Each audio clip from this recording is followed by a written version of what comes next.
ating katabi ng two thumbs up. Ayan, ibig sabihin po ay you are charito, you are blessed and highly favored. No? At patuloy po tayo sa pag-aaral patungkol po sa the Holy Spirit. No? Ang pag-aaralan po natin ay names and titles. No? Ano nga ba yung pangalan ng na nakatala sa Bible at mga titulo na ikinabit sa banal na espiritu. No? Meron tayong dalawang pag-aaralan. Ito po ay yung implication o ano yung kahulugan nito, ano yung implikasyon sa atin ito, at ano yung application na dapat nating gawin. No? Noong nakaraan, pinag-usapan po natin yung who is the Holy Spirit. He is a person. Binabalikan ko lang muna po. He has mind, emotion, and will. Pangatlo, he does personal action. Napag-aralan din po natin, 2 linggo na pinag-aralan po natin about the fruit of the Holy Spirit. No? Sabi sa Galatians 5:22, but the fruit of the Holy Spirit is love, joy, peace, long-suffering, kindness, goodness, faithfulness, gentleness, self-control. Against such there is no law. Napag-aralan din po natin last Sunday is all about the deity of the Holy Spirit, no? Ang pagiging Diyos ng banal na Espiritu. Bakit siya tinawag na Diyos? Sapagkat He is called God. The Holy Spirit is similar to Christ. The Holy Spirit is equal to the Father and to the Son. And the Holy Spirit does the works of God.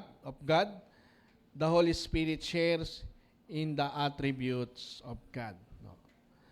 Sa araw pong ito ay marami tayong pag-aaralan, pero bibilisan ko po, ituturbo ko. Tatalakayin natin ang patungkol sa Holy Spirit, names and titles, at ginamit sa banal na Espiritu. We are going to look the implication and the application kung ano ang pangalan at titulo na ikinapit sa banal na Espiritu. Yan po yung ating pag-aaralan. Ang pangalang ito at titulo ay nagpapakilala kung sino siya, kung ano ang ginawa niya, ginagawa niya at gagawin niya sa kabuuan. Mahalaga po yon na makita natin ang implikasyon at application ng atin pong pag-aaralan sa umagang ito. Medyo mahaba, bibigyan ko po kayo ng 10 points. No? Pero huwag kayong mag-alala, pipilitin po natin itong matapos bago mag-alas 12. No? Names and title. Meron po tayong 10 puntos na pag-uusapan. Unahin ko na po, number 1, the Holy Spirit is called the Spirit of God. Yung banal na Espiritu, tinawag na Espiritu ng Diyos. Sabi po ng 1 Corinthians 3:16, do you not know that you are the temple of God and the Spirit of God dwells in you? Ano sabi diyan? Spirit of God, referring to the Holy Spirit, dwells in you. Nananahan sa atin. Yung Espiritu ng Diyos, ang banal na Espiritu, nananahan sa atin. 1 Corinthians 6:19, do you not know that your body is the temple of the Holy Spirit? Kanina, temple of God, no? Holy Spirit, the Spirit of God dwells in you. Ngayon, yung Holy Spirit ay nananahan sa atin. Kung ang Espiritu ng God nananahan sa atin, ganun din po, ang Holy Spirit nananahan sa atin.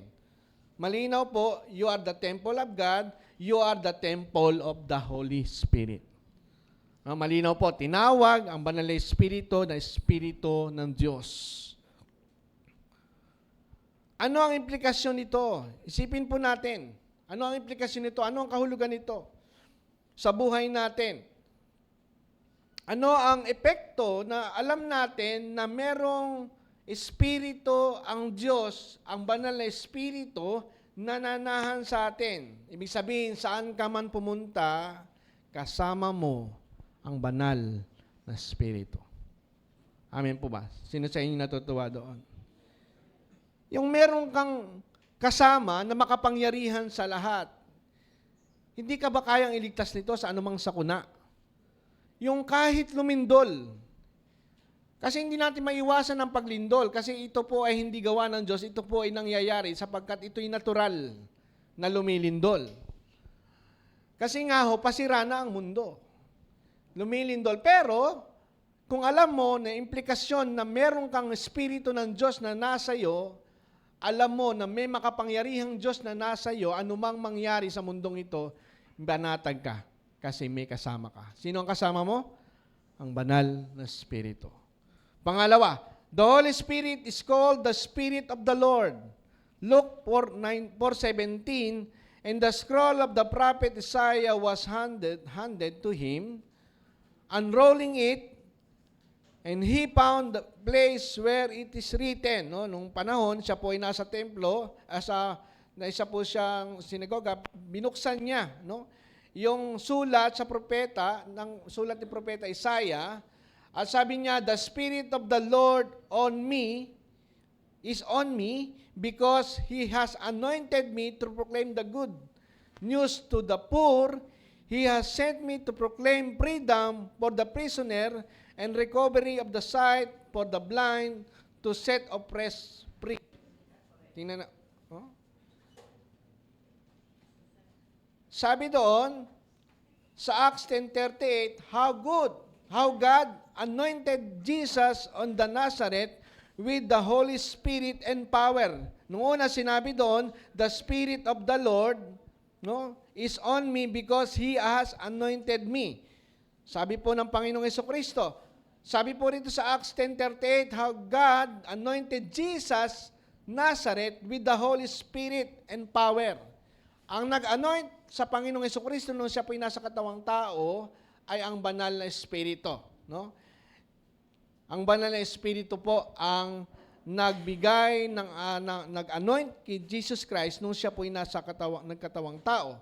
Natandaan na po ba natin ang Panginoong Jesucristo ay nasa River of Jordan River, na nang siya po'y binautismuhan, no? Nung siya po'y binabautismo, nagsalita ang Ama, binuksan ang langit, no? Bumaba ang Espiritu sa anyong kalapati sa Kanya. Yun po yung ibig sabihin na Jesus anointed by the Holy Spirit. Ano? At nagsalita ang Diyos sa langit, ang Diyos, sabi niya, ito ang aking anak na lubos kong kinalulugdan. No, ginawa ng Panginoong Hesus ang kanyang ministry hindi po bilang Diyos.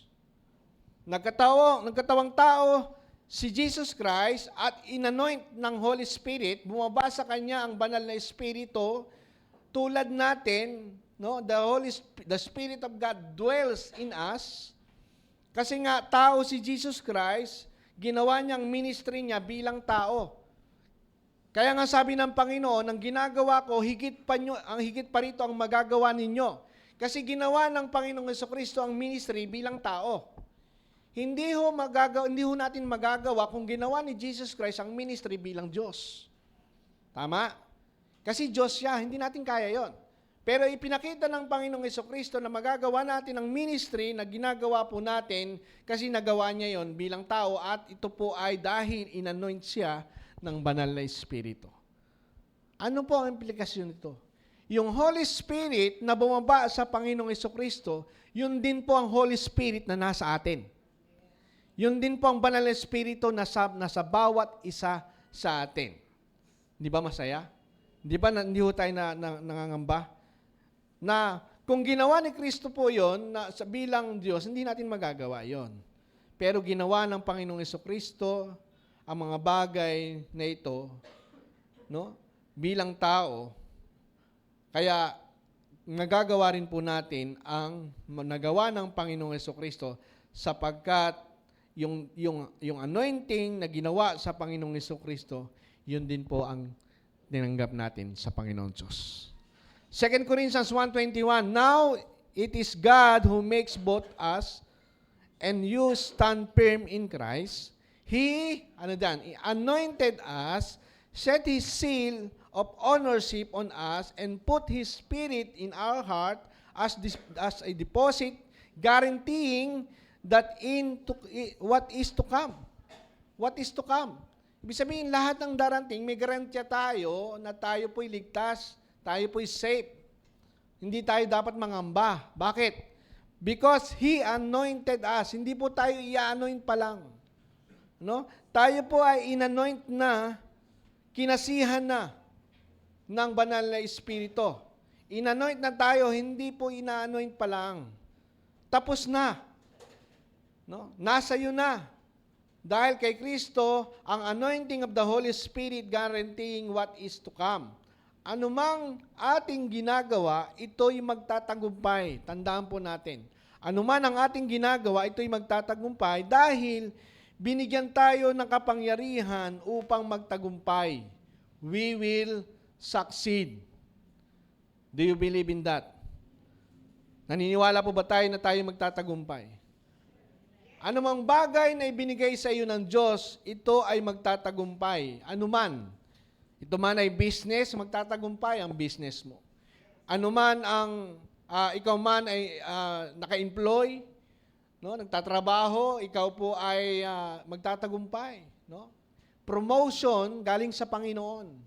Mapopromote ka, no? Amen po ba? Yung mga nag-apply ng promotion, sigurado 'yon.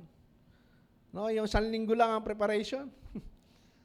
Magtatagumpay po kayo. Ito man ay relationship, magtatagumpay po kayo. Ito man ay sa family, ito man ay sa relasyon, sa kapwa, sa ministry, it will succeed. Ilagay po sa isip, hindi ka ginawa ng Diyos para sa kabiguan. Tandaan po natin, ilagay po natin sa ating isipan, hindi ka ginawa ng Diyos, hindi ka tinawag ng Diyos, hindi ka anak ng Diyos na para lamang sa kabiguan. No? Nilikha ka ng Diyos para sa pagpapala at pabor at ito'y may garantiya ng banal na Espiritu na ito ay para sa iyo. No? You are anointed. Naniniwala po ba tayo doon? Sabihin po natin, I am anointed. Okay, pangatlo. The Holy Spirit is called the Spirit of Christ. Bakit po siya tinawag na the Spirit of Christ? Napag-aralan po natin noong nakaraan na iba ang Espiritu, iba ang banal na Espiritu, iba ang Panginoong Jesucristo. Magkaiba po sila ng persona. Sabi doon ay magkahiwalay pero hindi pwedeng paghiwa-hiwalayin. Tandaan po natin noong nakaraang pag-aaral natin. Magkaiba po silang persona, kaya mali po ang haka-haka nila, naiisa lang sila, napag-aralan po natin yan yung nakaraan. The Holy Spirit is the another. Tandaan po natin, alos. Sa Greek word ng another, alos, ay another in the same kind. Hindi matatawag na another kung siya rin iyon. Hello. Kung siya rin yun, ako rin yun, no? Nagpabautismo, bumukas ang langit, sabi niya, nagsalita ang Ama, ako rin yun. Hindi naman sinabing ganun, di po ba? Nung binautismo ang si Jesucristo, nandoon ang tatlong persona, ang Ama, ang Banal Espiritu sa anyong kalapati, at yung binabautismo ang si Jesucristo. Magkakaiba po sila, pero iisa silang Diyos. Hindi po si Kristo ang Holy Spirit. Ito ay ginagawa lamang ng mga taong inilalagay ang Diyos sa isang kahon, ginawang oversimplify, sa pagbabasa ng Bible, inalis nila ang ministeryo ng Diyos. Mystery ang Diyos. Hindi talaga natin kayang maintindihan ng Diyos. May paliwanag ng eksakto kung sino ang Diyos. Hindi natin siya maunawaan sa lahat ng bagay. Naunawahan lang natin siya sa pamamagitan ng pananalig at pananampalataya sa sinabi ng salita ng Diyos. Kung ano siya, at ano ang kaya niyang gawin. Dahil ang katotohanan ng Diyos ay lubhang malaki. At ito ang ating pinaniniwalaan, hindi lamang the Holy Spirit is called God, the Holy Spirit is called the Spirit of the Lord, but He also called the Spirit of Christ. Naniniwala tayo doon na ang banal na Espiritu ay tinawag na Spirit of Christ. Romans 8:9, but you are not in the flesh, but in the Spirit. If indeed the Spirit of God dwells in you, now if anyone does not have the Spirit of Christ, he is not His. Tingnan po natin, sinabi doon, sa unang bahagi, the Spirit of God. Sa pangalawang bahagi, the Spirit of Christ. Parehas pong big letter. Pag big letter po, referring to the Holy Spirit. Ang Spirit, big letter, iyan po ay referring to the Holy Spirit. Pag small letter ay referring to the our spirit. Sa buhay, sa espiritu natin, no? Yan po ay magkasama. Bakit po tinawag na Spirit of Christ? Dahil naintindihan po natin nung nakaraan, the Spirit is similar to Christ. Natandaan niyo yan, nakaraan? No, katulad po ni Jesucristo ang banal na Espiritu.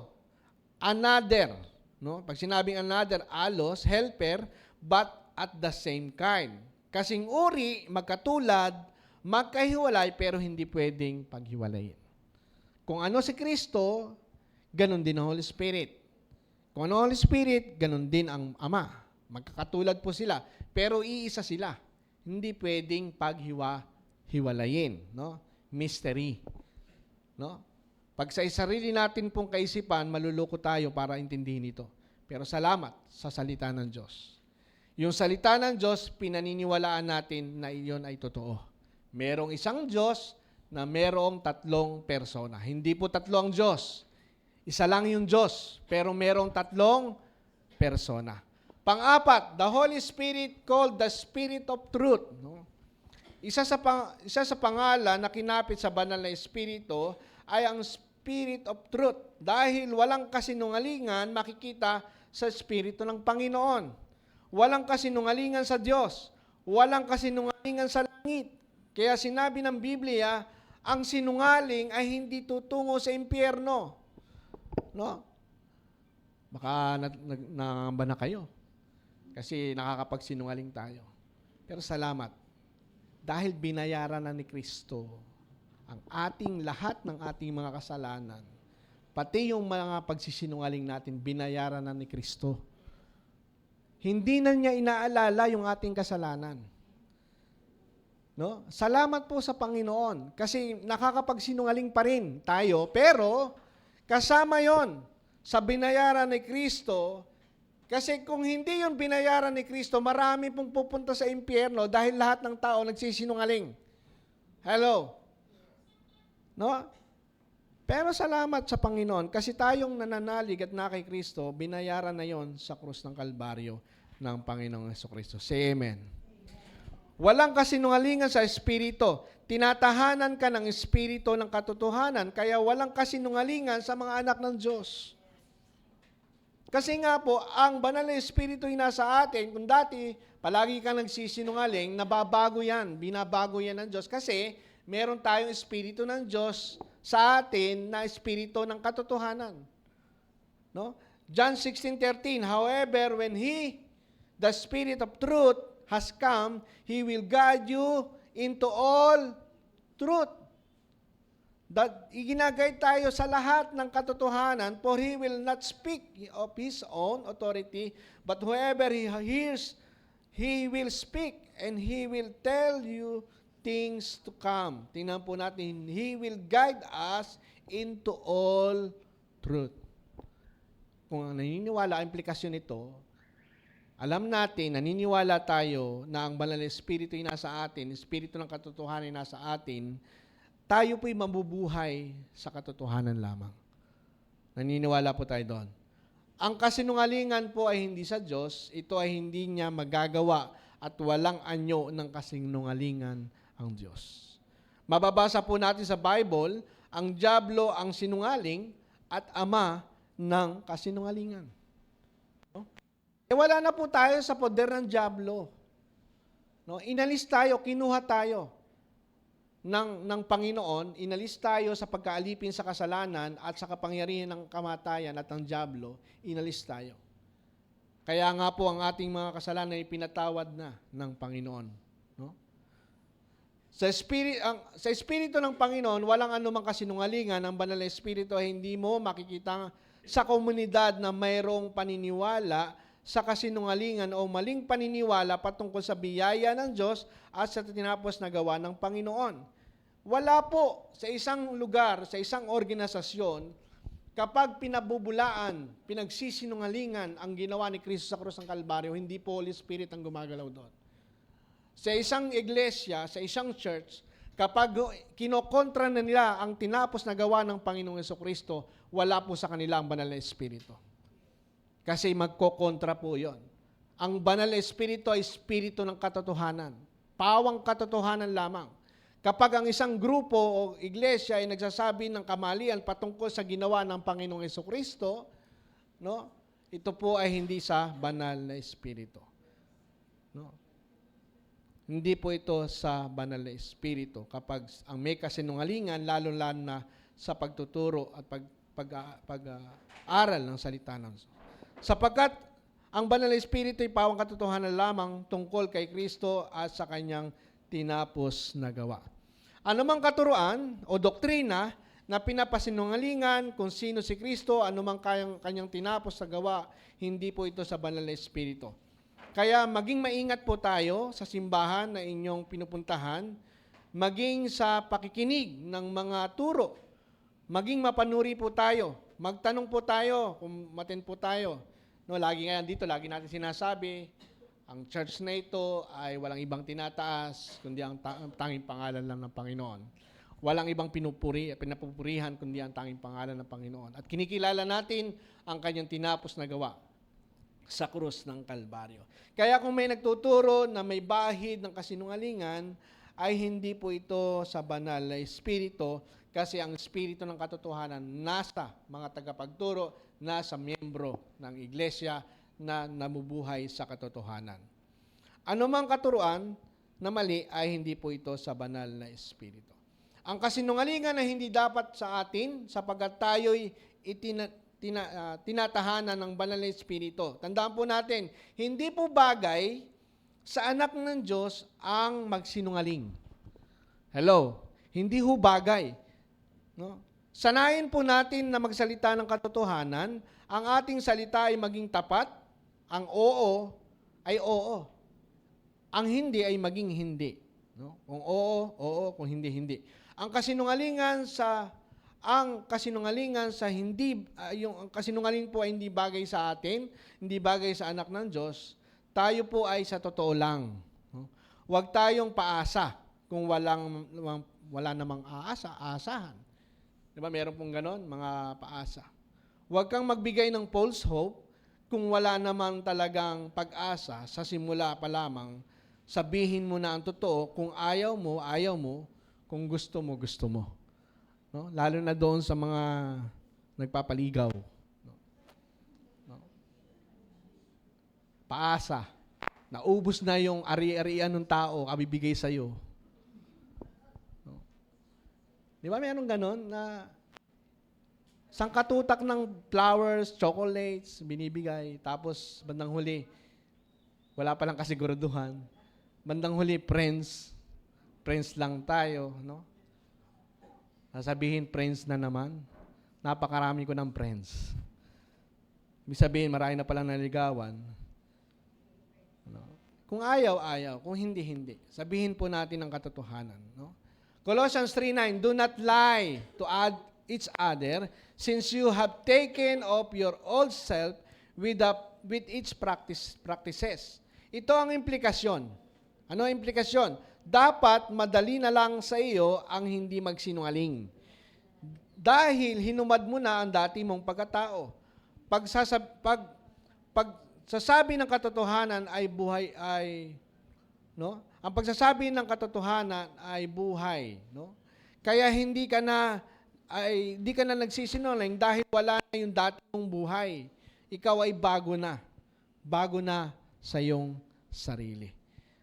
Romans 9:1, I speak the truth in Christ. I'm not lying.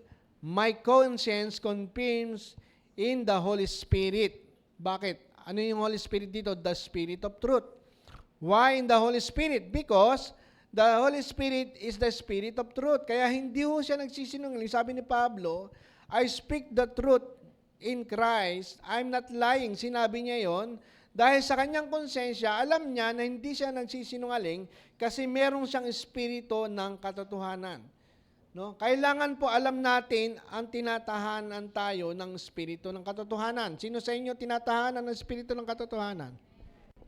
Sabi mo sa iyong katabi, tinatahanan ka ng espiritu ng katotohanan. Okay. Kung tinatahanan tayo ng Espiritu ng katotohanan, dapat tayo ay sa totoo lang. Malaya kang makatingin sa mata ng kausap mo na nagsasabi ka ng katotohanan. No? Malaya kang makatingin sa mata ng magulang mo, ng asawa mo, ng kaibigan mo, ng pastor mo, na ikaw ay nagsasabi ng katotohanan. Kaya makikita mo po yung mga taong nagsisinungaling, hindi makatingin sa mata. Tayo, naniniwala po tayo na meron tayong Espiritu ng Diyos ng katotohanan na nasa atin. Malaya po tayo makatingin, wala tayong tinatago. Kasi sa totoo lang po ang bawat isa sa atin. Amen? Panglima, binibilisan ko po. The Holy Spirit is called the Spirit of Grace. Yan po yung pangalan at titulo na kinapit sa banal na Espiritu. The Holy Spirit is called the Spirit of Grace. Hebrew 10:29, how much more severely do you think someone deserved to be punished who has trampled the Son of God underfoot, who has treated as an unholy things the blood of the covenant that sanctified them, and who has insulted the Spirit of grace. Tinatahanan po tayo ng Espiritu, ng banal na Espiritu na tinawag po na Espiritu ng biyaya. Ngayon tayo po'y tinatahanan ng Espiritu ng biyaya, ito ang magbibigay sa atin na maging mapagbiyaya o be gracious. Be gracious sa bawat isa, hindi sa ating kakayanan, kundi sa kapangyarihan ng Espiritu ng biyaya na nananahan sa atin. Ano ang implikasyon nito? Ano ang implikasyon na meron tayong Espiritu ng biyaya sa buhay natin? Hindi tayo nagiging judgmental. Hello. Hindi tayo mapanghusga. Kasi nga, gracious ka na ang Holy Spirit nasa iyo, mapagbiyaya ka, hindi ka judgmental, nagiging more understanding ka, no? Nagiging more gracious ka, nagiging more forgiving ka, mapagpatawad ka. Kasi nga po, yung Holy Spirit, the Spirit of grace dwells in you. No? Yung Spirit of grace dwells in you. Dapat natural sa iyo ang mapagbiyaya, mapagpatawad sa mga taong nakagawa sa iyo ng kasalanan. Kasi pag hindi mo pinatawad ang isang taong nagkasala sa iyo, hindi ka gracious, no? Maging mapagbiyaya ka, hindi ka nagtatanim ng sama ng loob, patawarin mo na yung mga nakagawa sa iyo ng kasalanan. Sabi ng iba, patatawarin ko lang sila. Kung siya po ay humingi ng tawad, kung hindi humingi ng tawad, masama lagi ang loob mo, no? Mga kapatid, patawarin mo na kahit hindi pa humihingi ng tawad. Dahil kapag pinatawad mo, ang isang taong hindi humihingi ng tawad sa iyo, ito po ay tinatawag na grace. Ito po ay tinatawag na biyaya. No? Tayo po ba? Humingi po ba tayo ng tawad? Ang Panginoong Jesucristo po ay ipinapako sa krus. Natandaan po niyo yan? Na si Jesucristo ay pinapako sa krus, at lahat sinasabi, bago siya ipako, sabi ng mga tao, ipako siya sa krus. Ipako siya sa krus. Nung ipinako sa krus ang Panginoong Jesucristo, ni isa walang humingi ng tawad. Pero nung sabi ng Panginoon, Ama, patawarin niyo po sila sapagkat hindi nila alam ang kanilang ginagawa. Yung Espiritu na meron si Jesucristo, the Spirit of grace, nasa atin. Kaya tayo po ay magpatawad. Ang sabi ng iba, patawarin ko lang siya. No? Kapag humingi siya ng tawad, lumuha ka muna ng dugo. Magpenitensya ka muna, pahirapan mo muna ang iyong sarili para makita ko kung totoong nagsisisi ka. Magtika ka. No? Magpakahirap ka muna. Baka sakaling maisipan kong patawarin ka. Ang lupit mo, teng. Hirap na, hindi pa pala siguradong patatawarin. No? Pag-iisipan pa lang, no? Hindi po ganito ang Diyos. Hindi ka pa humihingi ng tawad, pinatawad ka na ng Panginoon. Naalala po ba natin ang isang alipin na pinatawad sa kanyang pagkakautang? Merong alipin, merong utang ng 1,000,000 sa isang Panginoon at sinisingil siya. Ang sabi ng alipin, wala daw po siyang pambayad, nagmakaawa siya na mapatawad. Dahil sa mabuting kalooban po ng Panginoon, ay pinatawad ang alipin na ito. Hindi na pinakulong, pinatawad na. Paglabas, nakakita siya ng kapwa niya alipin. May utang sa kanya ng 10,000. Ang ginawa, sinakal. Sinakal yung kapwa niya alipin, magbayad ka ng utang mo. Magbayad ka ng utang mo. Tapos yung isang alipin, minarites doon sa Panginoon. Alam mo yung pinatawad mo? Ayun, naniningil. Sinasakal yung kapwa niya alipin. Ano nangyari? Ang ginawa, pinabalik. Yung alipin na nakautang 1,000,000, pinakulong hanggang siya'y makabayad. Kasi nga, binigyan siya ng biyaya, pero hindi pala siya marunong magbigay ng biyaya. Binigyan siya ng pagpapatawad, pero hindi siya marunong magpatawad. Kaya dapat tayo magpatawad sapagkat pinatawad lang din tayo ng Panginoon. Kasi kapag ikaw ay nagpatawad, kahit hindi humihingi siya ng tawad, ito po'y biyaya. Pag hindi ka nagpatawad, yung grace magiging disgrace. No? Yung biyaya ay magiging disgrasya, yung grasya magiging disgrasya. Lalaki, lalawak. Noong umpisa pa lang, dapat nagpatawad ka na. Kasi kapag nagpatawad ka na, hindi nalalawak ang problema. Kaya nangyari, lumalawak. Kasi nga, tayo mismo ang apektado. Yung mga taong nakagawa sa atin ng sama ng loob sa atin, nakagawa sa atin ng mga kasalanan, mahimbing ang tulog, tapos ikaw hindi makatulog. Kasi hindi ka makapagpatawad. Magpatawad ka muna para ikaw ay maging payapa. Ang biyaya ay tinanggap natin kahit hindi tayo karapat-dapat. Tandaan po natin, yung grace ni God, tinanggap natin kahit hindi tayo karapat-dapat. Kaya ganun din, magbigay tayo ng biyaya sa mga taong hindi karapat-dapat. Ang isang tao na hindi dapat patawarin, ngunit pinatawad mo, yan po ang tawag dyan ay grasya.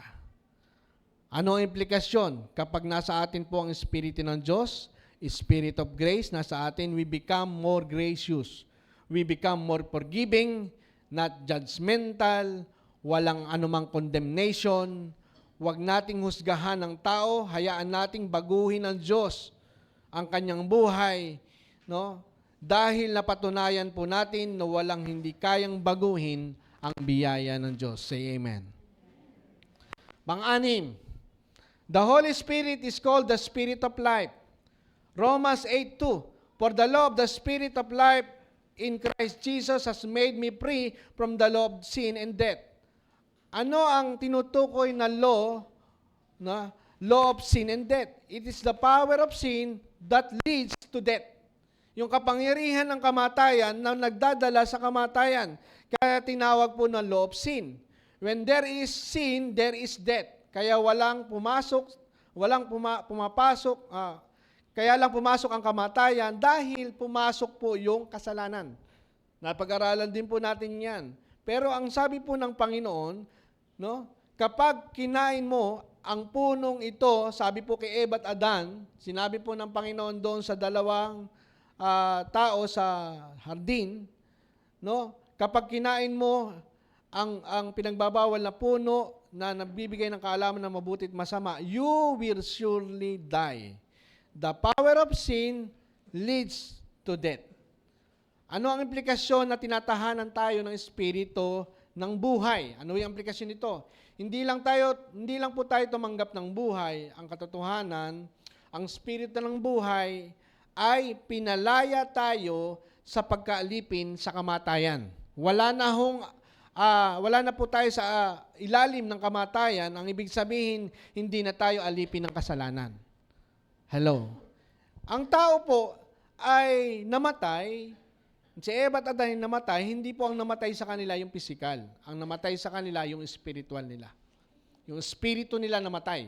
Pero dahil kay Kristo, tayo po'y tumanggap ng buhay na walang hanggan. Binuhay ng Diyos ang ating espiritu at hindi lang tayo binigyan ng buhay, pinalaya pa tayo sa alipin ng kasalanan. Kaya wala na po tayo sa ilalim ng kasalanan at wala na tayo sa ilalim ng kamatayan. Dahil ikaw ay na kay Kristo. Nasa iyo ang espiritu ng buhay, kain ka ng espiritu ng buhay na ma-enjoy mo ang buhay kay Kristo. Hello. Bakit? Dahil ang ito po'y pangako ng Diyos na parito ang Panginoong Kristo upang bigyan na tayo ng isang buhay na ganap at kasiyasiya. Sino sa inyo nasisiyahan sa buhay bilang isang Kristiyano? Hindi natin makakaila po na ang kasalanan po ay nagdudulot ng kasiyahan. Kaya ito po ay tinatawag na tukso. Di ba? Pagkakasalanan, tukso. Di ba? Yung iba, yun po yung hinahanap. No? Kaya nagkaroon ng mga ghost project. Kasi yung mga ghost project, yung pera, pinangsugal. No? Kasi nga po, yung kaligayahan nila, kasiyahan nila doon nakabase sa pagsusugal. No? Yun po yung nangyari. Subalit ang kasiyahang ito ay pansamantala lang. Tandaan po natin, yung kasiyahang dulot ng kasalanan ay pansamantala lang at ang dulo nito ay disgrasya. No? Kapag ito po ay lumawak at lumalim, disgrasya po ang aabutin. No? Pangwalang hanggang disgrasya. Kaya ang sabi ng Panginoon sa isang babae, Samaritana, na nakausap niya sa balon, ito po yung Samaritano na nakausap niya sa balon, sabi niya, babae, ang sino mang uminom sa balong ito ay muling mauuhaw. Ngunit ang sino mang uminom ng tubig na ibibigay ko ay hindi na mauuhaw. Ang tunay pong satisfaction o fulfillment ng buhay ay nasa Panginoon, Hesukristo. Yung tunay. Kasi iba ho yung pananaw ng tao, yung successful, maging fulfillment ng kanilang buhay nakabase sa mga meron sila. Pero marami pong mayayaman, walang kasiyahan sa buhay. Malungkot po ang buhay. Bakit? Ang tunay na fulfillment and satisfaction kay Kristo lamang matatagpuan. Ang banal na espiritu, inaakay tayo sa enjoyment ng buhay. Ang sabi ng iba, para maging masaya ang buhay, mag-asawa ka. Not exactly. May mga taong walang asawa pero masaya. Tama? Meron naman ding mga tao na nag-asawa na wala yung saya. Ang dating masaya ng mag-asawa na wala ng saya. Ibig sabihin, hindi ko po sinasabing wag mag-asawa. Ang ibig sabihin lang po dito, hindi po garantiya na ang pag-asawa ay magdudulot ng kasiyahan. Bakit? Ang kasiyahan po hindi kayang ibigay ng tao. Tandaan po na, ang tunay na kasiyahan hindi kayang ibigay ng tao o anumang bagay sa mundong ito. Ang tunay na kasiyahan ay nasa Panginoong Hesukristo. Siya ang tunay na kasiyahan. Kapag ikaw ay na kay Kristo, ikaw ay pinagpalat, pinaburan. Ngayon, yung pagpapalat, pabor ng Diyos, nagiging masaya ka. Ginagamit mo ang pagpapalat, biyaya ng Diyos, ginagamit mo to sapagkat alam mo na ikaw ay pinagpalat, pinaburan, at yan ang tunay na kasiyahan na ibinibigay sa atin ng Panginoon. Ano man ang meron tayo. Tandaan po natin, ano man ang meron tayo.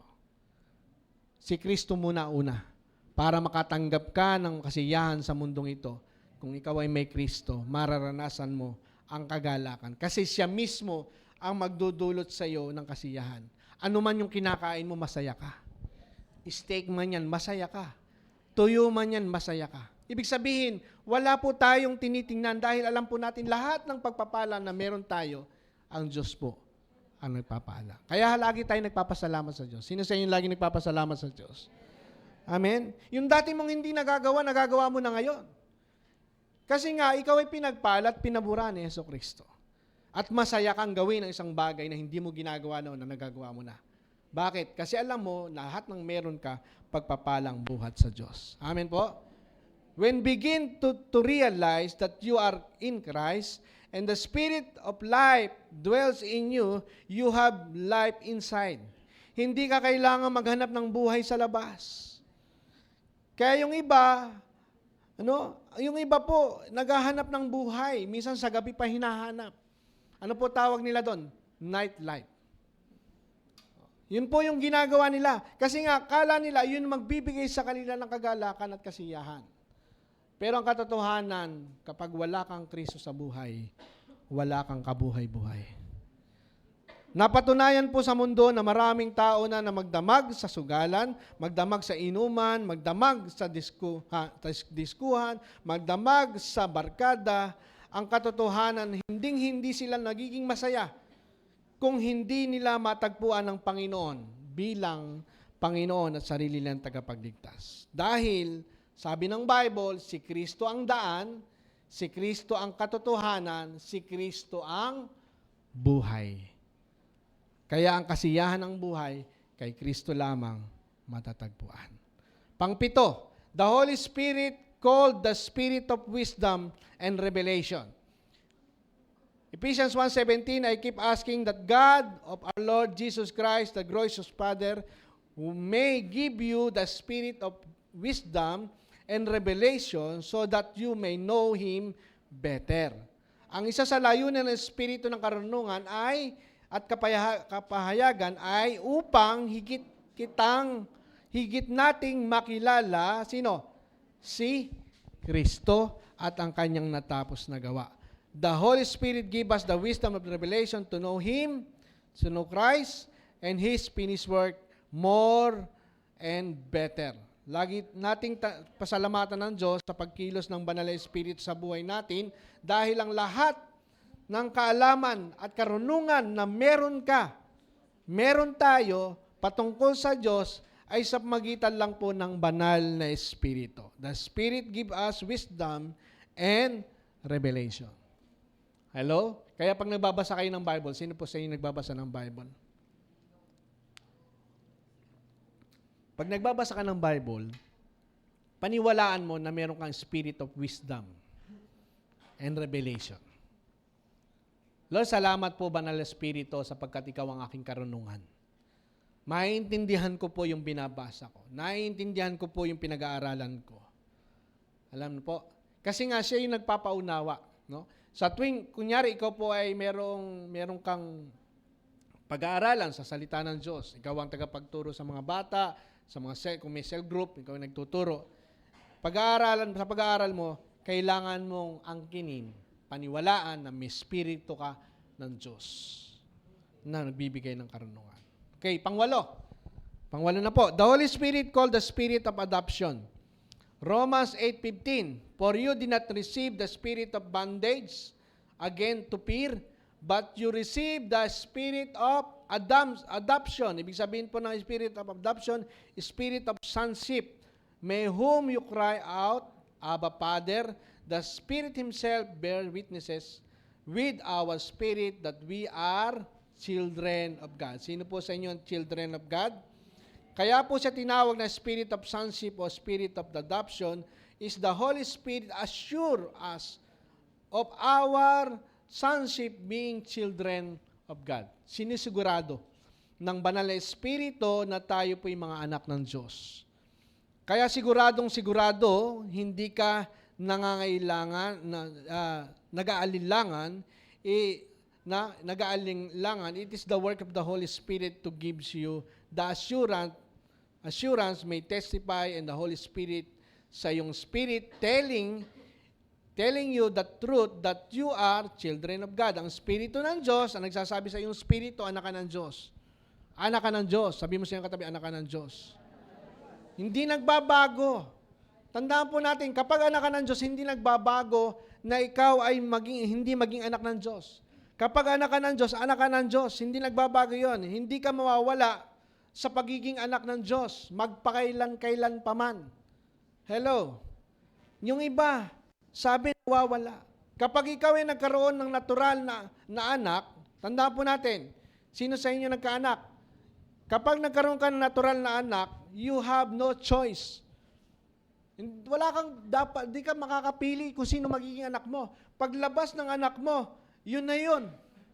Hindi pwede bang iba? Hindi naman ganun, di ba? No choice. Pero, tingnan po natin, but in adoption, you have a choice. You have to choose to adopt this child. Ikaw mismo magde-decide. Ito, meron kang pagpipilian. Ito gusto ko, babae. May choice ka.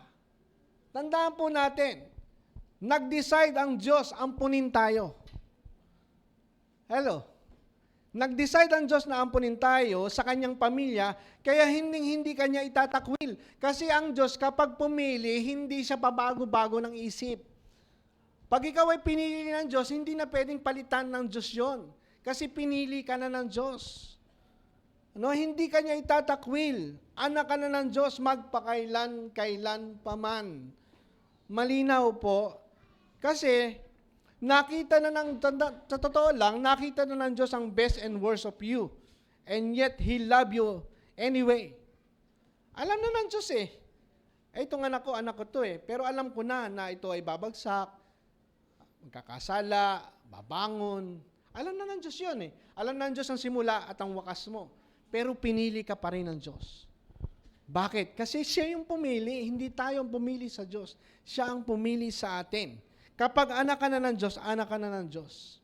Ang Espiritu ng grasya na umakap sa iyo, nagmahal sa iyo, naging anak ka ng Diyos, hindi dahil sa mga nagawa mo, kundi dahil sa biyaya lamang ng Diyos, pinagkalooban tayo na maging anak ng Diyos. Hindi sa nagawa mo, kaya ka naging anak ng Diyos. Sa biyaya. At ganun din, hindi sa magagawa mo para alisin ka na maging anak ng Diyos. Hindi rin yon. Kasi ang nag-decide doon ay ang Diyos. Amen? Sino sa inyo anak ng Diyos? Naniniwala tayo doon?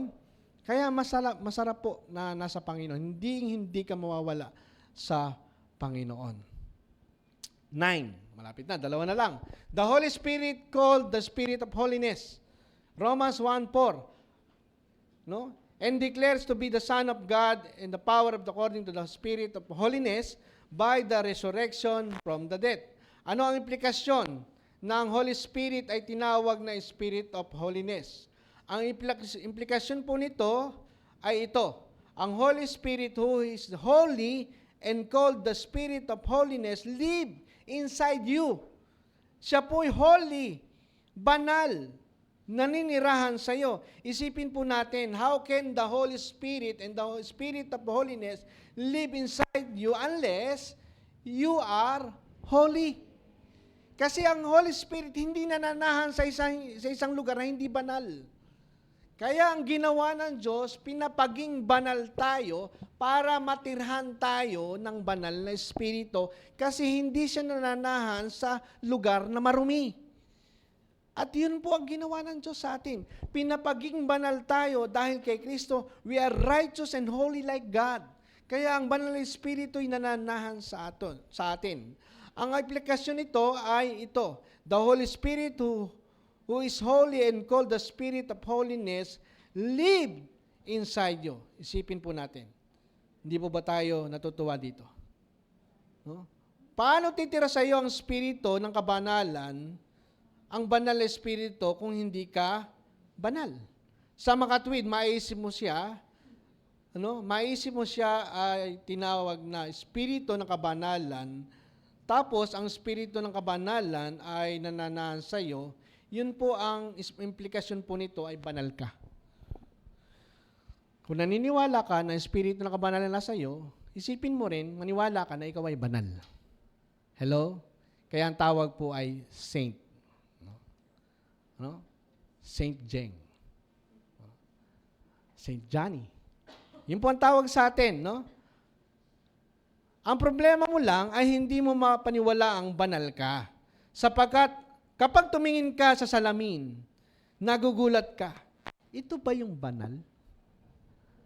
Nagugulat po ba tayo na kapag patungkol sa kabanalan ay tinitingnan mo yung sarili, yan ba'y banal? Sapagkat nakatingin ka sa ginawa mo. Nakatingin ka sa ginagawa mo. Hindi mo tuloy matanggap na ikaw ay banal, kaya duda ka. Ito ba yung banal? No? Tapos hindi ka pa nagtatagal, sabi ng asawa mo, ikaw ba yung banal? Lalo ka na nagduda. No, kasi ang asawa mo ay duda rin sa'yo. No? Pero ang tandaan po natin, tayo'y naging banal hindi dahil sa ating ginawa. Tayo'y naging banal dahil sa ginawa ni Kristo doon sa krus ng Kalbaryo. Amen po ba? Tandaan po natin, hindi ka pwedeng tahanan ng banal na espiritu ng ikaw na kung hindi ka banal. Kaya siya tinawag na espiritu ng kabanalan, kaya ka ginawang banal dahil ang tatahan sa iyo ay banal. Hello? Naniniwala tayo doon. Ephesians 4:24. And to put on the new self, created to be like God in true righteousness and holiness. Bakit may true? May false kasi. Yung false righteousness dahil sa sarili mong gawa. Dahil sa sarili mong pagsisikap. Nagpapakabanal ka, gusto mo maging banal, lahat ginagawa para maging banal. Hindi ho natin kaya yon. Si Kristo lang ang pwedeng magpabanal sa atin. No, kaya yung iba nahihirapan. Si Jesus ang ating kabanalan. Sabi po na Ephesians 1:30, it is because of Him that you are in Christ Jesus, who has become for us wisdom from God, that is our righteousness, holiness, and redemption. Sino yung ating righteousness, holiness, and redemption? Si Jesus Christ. Sino sa inyo na kay Kristo? Kung ikaw ay na kay Kristo, meron kang holiness, meron kang righteousness, ikaw ay tinubos na ng Panginoon. Tayo naging banal sa harapan ng Diyos dahil kay Kristo. Kaya huwag mong pakiramdaman ang kabanalang kailangan mo lang paniwalaan. Dahil nakikita mo sa salamin mo ang iyong katawan. Ang tinatahanan ng Diyos, hindi ang iyong katawan, kundi ang iyong espiritu na binanal ng tinapos na gawa ng Panginoong Hesukristo. Ano po ang kabanalan? Ano ang binanal sa atin? Ang ating espiritu. Yung atin pong katawan, ang ating ugali, karakter, kaisipan, binabago pa lang ng Diyos. Amen po ba? Kaya kapag meron kang kasama sa bahay, masama ugali, huwag kang mag-alala. Kung siya'y na kay Kristo, binabago niya ang ating kasama at pati ang ating sarili. Hebrew 10:14, for by one sacrifice He has made perfect, no? Forever, those who are being holy. No? Sino sa inyo doon naniniwala? Sabi doon, made perfect. Ibig sabihin po ng made perfect sa Greek word teleo, perfect tense, complete action with ongoing result. Ano ang resulta na ikaw ay perfecto na? Ano ang resulta? Kasi nga po ikaw ay na kay Kristo. No? Made perfect. Yung being made holy ay hagaiso. Present tense. Ibig sabihin, passive. Ang ibig sabihin ngayon, ikaw ay banal na ngayon na banal ka na, bakit ka pinerpekto? Pinerpekto ka na, resulta ng banal ka na ngayon. No? Hindi sa'yo. Ito nga po ay passive. Hindi mo binanal ang iyong sarili, ikaw ay pinanal ng Panginoon. Hindi ka nagiging banal dahil nag-ayuno ka 40 days and 40 nights. Hindi ka nagiging banal dahil mahaba ang damit mo. Hindi ka nagiging banal dahil mahaba yung buhok mo. No? Hindi ka nagiging banal dahil nagpepenitensya ka tuwing mahal na araw. Hello? Tayo po'y naging banal dahil sa tinapos na gawa ng Panginoong Hesukristo sa krus ng Kalbaryo. Ngayong banal ka na, bakit ka naging banal? Dahil pinerpekto ka na ng isang sakripisyo ng Panginoon sa krus ng Kalbaryo. Wala pong kaduda-duda. Tinatahanan ka ng Espiritu, ng kabanalan, sa mga katuwid, no? Ang banal na Espiritu na banal ay nasa iyo, ikaw ay banal. Say amen. Banal po ba tayo? Naniniwala tayo doon? Lastly, number 10, the Holy Spirit is called the Counselor. The Counselor. John 14:26, but the Counselor, the Holy Spirit, whom the Father will send in my name, He will teach you all things. Ano ituturo sa atin? Lahat. And remind you of all that I said to you. John 14:16, and I will ask the Father, and He will give you another. Pag sinabing another counselor, ito po'y alos, no? This, ano po yon? Alos, the same kind, no? To be with you forever. Bago bumaba ang Holy Spirit, meron pong counselor. Sino po yon? Si Jesus Christ. Kaya sabi ng Panginoon, ako'y dadalangin sa Panginoon upang kayo bigyan ng isa pang kasama. Another. Pag sinabing another, sabi doon, the same kind. Parehas. No? Sabi doon, sa ating binasa kanina, sa ating pag-aaral, na yung another ay magkahiwalay, pero hindi pwedeng paghiwalayin. No? Another of the same kind, similar to Christ, another counselor, this will be with you forever. Ang Panginoon, ang Banal na Espiritu, ay ang Panginoon ay counselor, pero dumating ang Banal na Espiritu, another counselor, kasama natin magpakailanman. Pag sinabing forever, sino sa inyo naniniwalang may forever? Ayon, no ending. Ang Holy Spirit, hindi kanya iiwan kailanman. Hindi po siya labas-pasok, labas-pasok. Hello? Nagkasala ka, lumabas ang Espiritu. Humingi ka ng tawad, pumasok ang Espiritu. Hindi pa pumapasok, nagkasala ka na naman, lumabas ang Espiritu. Hindi po ganon ang Banal na Espiritu. No? Hindi labas-pasok, labas-pasok. Hindi laban-bawi, laban-bawi. Hindi ganon ang Banal na Espiritu. Yung bang, ang turo kasi ng iba, nilalagay ang Diyos sa isang karton. Ginagawang katatawa ang Banal na Espiritu. Yung bang ligtas ka, tapos susunod hindi ka naligtas, tapos ligtas ka uli, hindi ka na naman ligtas. Sinulat ang pangalan, binura. Sinulat ang pangalan, binura. Baka masira yung papel, kabubura. Bakit? Kasi nung umaga, ikaw ay ligtas, nung gabi hindi na ligtas. Kasi nagkasala na. Ganun po yung kaisipan ng mga tao na mali ang pagkaunawa sa Banal na Espiritu. Ang Banal na Espiritu, hindi pumasok, lumalabas, pumapasok, lumalabas. Hindi po ganon. Ang Espiritu ng Diyos, pag pumasok sa'yo, hindi kanya iiwanan na magpakailanman. Kasama natin ang Banal na Espiritu magpakailanman. Say amen. Palakpakan po natin ang Panginoon. May mga ganyan pong turo. Ligtas ka tapos nakaisip ka ng hindi maganda, mamaya hindi ka naligtas.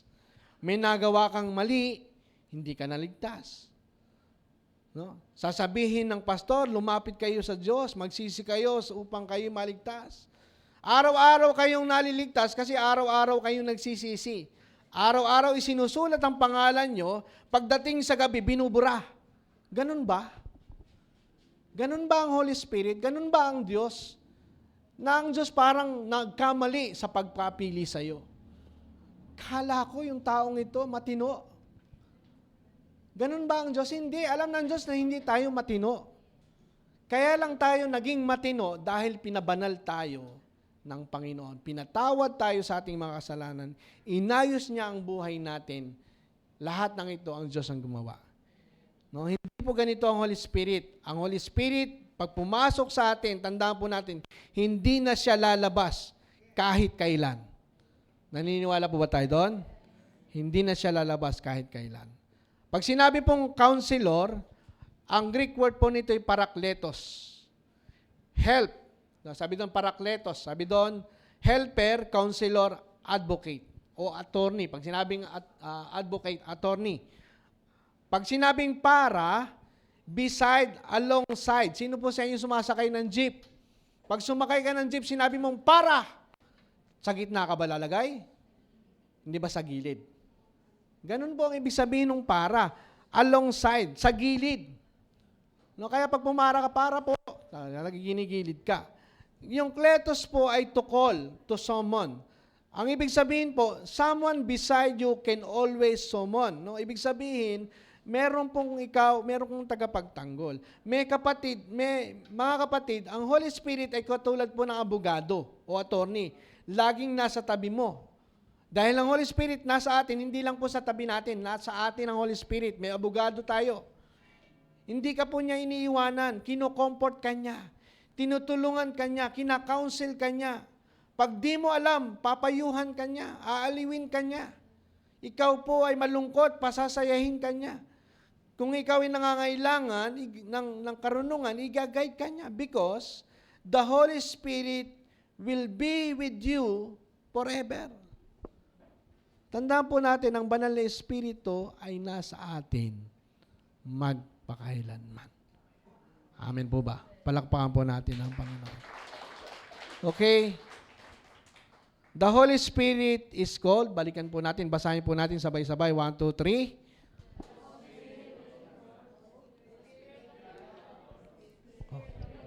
Sandali lang po, parang hindi nagkakasabay-sabay. Kailangan po sabay-sabay, no? Pagka hindi yung nagkakasabay-sabay, baka hindi tayo matapos. The Holy Spirit is called, number 1. Number 2. Number 3. Number 4. Number 5. Number 6. Number 7. And number 8. Number 9. Number 10. The Counselor. Mga kapatid, maaaring iniisip ng iba, Diyos ko, paano nga ba ito magagawa? Maano ko magagawa ang 10 katotohanan iyan? Bukas, papasok ako sa opisina. Bukas, maghahatid ako ng bata. Bukas, magluluto ako. Magsasayang ako. Magluluto ako ng pagkain para sa sa pamilya ko. Maglilinis ako ng bahay. Bukas, magninegosyo ako. Paano ko po magagawa ito? Sa mundong ito, ano ang maitutulong ng 10 katotohanan ito para sa akin sa araw ng bukas? Tanungin po natin. The most beautiful things of this is this. The Holy Spirit live inside you. The Holy Spirit abides you forever. And He has made you His temple. Yun po ang kailangan. Tayo po ay maniwala na ang Holy Spirit ay nasa atin. Araw-araw. Kung tinatanong natin, paano natin i-apply ito, lagi nating i-apply ito, paniwalaan kung sino ang Holy Spirit na nasa loob natin. Sabi ng 1 Corinthians 16:19, do you not know that your body is the temple of the Holy Spirit who is in you? You have from God. No? And you are not your own. Ano po ang application? Basahin po natin. I-apply po natin. Ibig sabihin, araw-araw, ito po sasabihin natin. Basahin po natin. Application. Number 1. Number 2. Number 3. Number 4. Number 5. Number 6. Number 7. And number 8. Number 9. And number 10. Okay, the big idea is, amen, palakpakan po natin ang Panginoon. Tayo po'y manalangin. Dakilang Diyos na makapangyarihan sa lahat. Maraming salamat sa banal na Espiritu na nasa amin. Salamat po, Panginoon, sapagkat tunay nga na wala po kaming kayang gawin sa aming sarili. Pero salamat sapagkat dahil sa iyong masaganang biyaya, binigyan niyo kami ng kasama. Kasama tulad ninyo. Same kind. Salamat po sapagkat tunay nga na ang banal na Espiritu ay nasa amin magpakailanman. Hindi niya kami iniiwanan, hindi kami papabayaan ng banal na Espiritu. Espiritu ng Diyos, Spirit of the Lord, Spirit of Christ, Spirit of truth. Yung Spirit of grace, Spirit of life, Spirit of wisdom and revelation, Spirit of adoption, Spirit of holiness, the Counselor ay nasa amin. Salamat. Araw-araw, lagi po naming inaalala ang kanyang pagkilos at paggalaw sa buhay po ng bawat isa sa amin. Salamat po. Tunay nga, Panginoon, ang bawat isa sa amin ay tsarito. Ang bawat sa amin ay pinagpala mo at pinaburan sapagkat ikaw ang gumawa ng lahat para sa amin. Kami po'y pinatawad mo, kami po'y ginawa mo mga anak, kami po'y pinagpala mo sa lahat ng hinahawakan ng aming mga kamay, sa lahat ng mga plano at balakid ng aming buhay, ito po'y magtatagumpay sapagkat ang buhay at pagpapala ay galing sa iyo. Sa iyo po aming papuri, pagdakila, paglulati sa tanging pangalan ni Jesus. Amen. Amen. Palakpakan po natin muli ang Panginoon.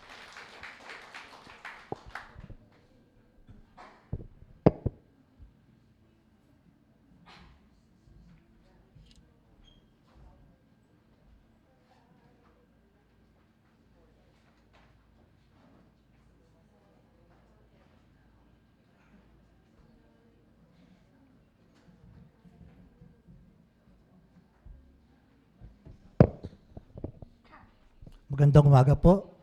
Oras po ng pagpuputol-putol ng tinapay bilang pag-alaala sa ating Panginoong Yesus at sa Kanyang natapos na gawa.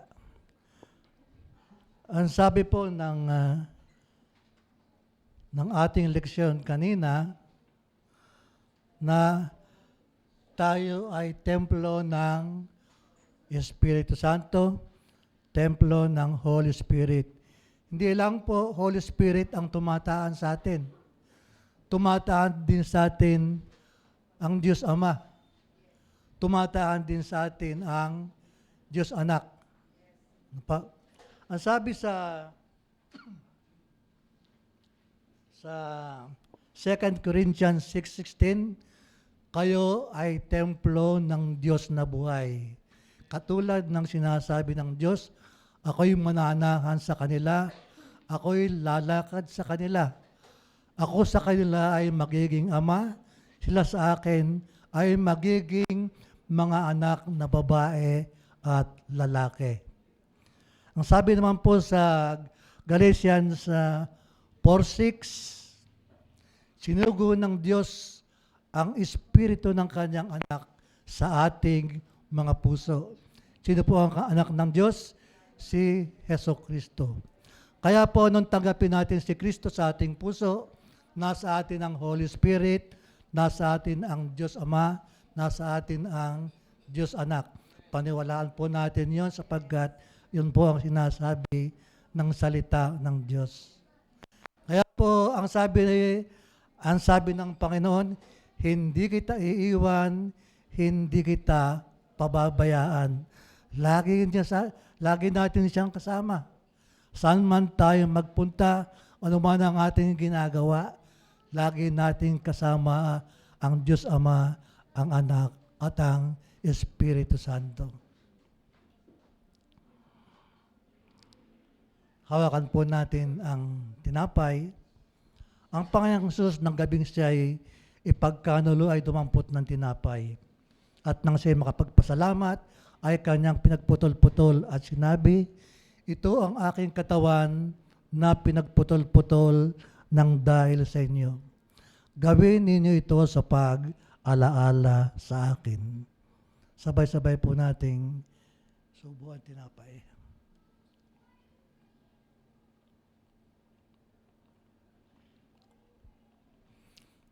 Hawakan po natin ang saro. Gayun din naman, hinawakan niya ang sarong pagkatapos na makahapon na sinasabi, ang sarong ito ay siyang bagong tipan sa aking dugo. Gawin niyo sa tuwing kayo'y magsisinom sa pag-alaala sa akin. Sabay-sabay po nating inumin ang laman sa saro.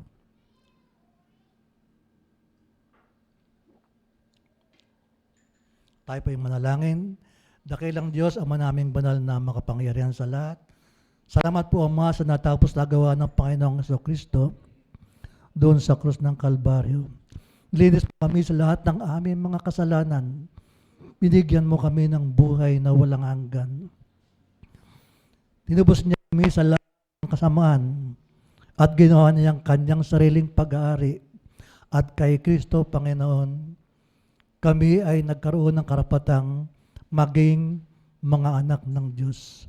Ang lahat ng pagpapalang espiritual, physical, financial, material, na inihanda mo para sa iyong mga anak, Panginoon, ay inilaan mo na para sa amin. In Christ, Panginoon, we are blessed and highly favored. We are completely forgiven. We are, you admitted us to your family.